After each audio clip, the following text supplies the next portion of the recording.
नमस्कार, पुण्याला स्वागत माझ्या चॅनलवरती रामकृष्ण हरी. मित्रांनो, आज आहे आषाढी एकादशी. पूर्ण महाराष्ट्रावर बघाल ना तर आज विठ्ठल नामाचा जय जयकार आहे. तर मित्रांनो, आपण आज चाललो आहे मुंबईतील प्रति पंढरपूर असल्या विठ्ठल रखुमाई मंदिर वडाळा या ठिकाणी दर्शनाचा जाऊया.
आषाढी एकादशी निमित्तानं मंदिर परिसरामध्ये आपण बघाल ना खूप अशी भक्तांची रांग आहे. विठ्ठलाच्या दर्शनासाठी खूप लांबून लागून भाविक आलेत काही, जेणेकरून आपल्या लाडक्या विठ्ठलाचं दर्शन भेटावं. आणि हा आहे त्या विठ्ठल रखुमाई मंदिराचा प्रवेशद्वार.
येणाऱ्या भक्तांसाठी पिण्या पाण्याची सोय या ठिकाणी उत्तम आणि छान प्रकारे करण्यात आले मित्रांनो, आपण बघताय.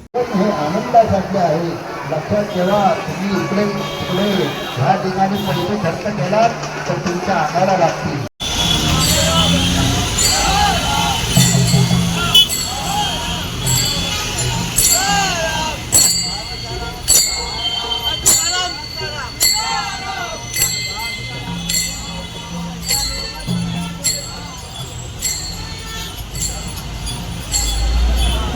तर मित्रांनो, आपण बघा ना, दादर टीटी ते वडाळा विठ्ठल रखुमाई मंदिरपर्यंत लगभग ना 2 ते 3 किलोमीटर लगभग रांगा लागतात दर्शनासाठी. आणि ह्या ठिकाणी पैसा बघा ना सुंदर आणि छान आहे. तसेच ना विठ्ठल नामाचा जय जयकार सुरू आहे मित्रांनो. तर लगभग 2 तास 2.5 तास लागतो दर्शनाला. पण ह्या ठिकाणी येऊन असं वाटतं ना की आपण पंढरपूरला आलो. तर आपला ब्लॉग आवडला असेल तर लाईक करा, शेअर करा आणि सबस्क्राईब करा. बोला रामकृष्ण हरी.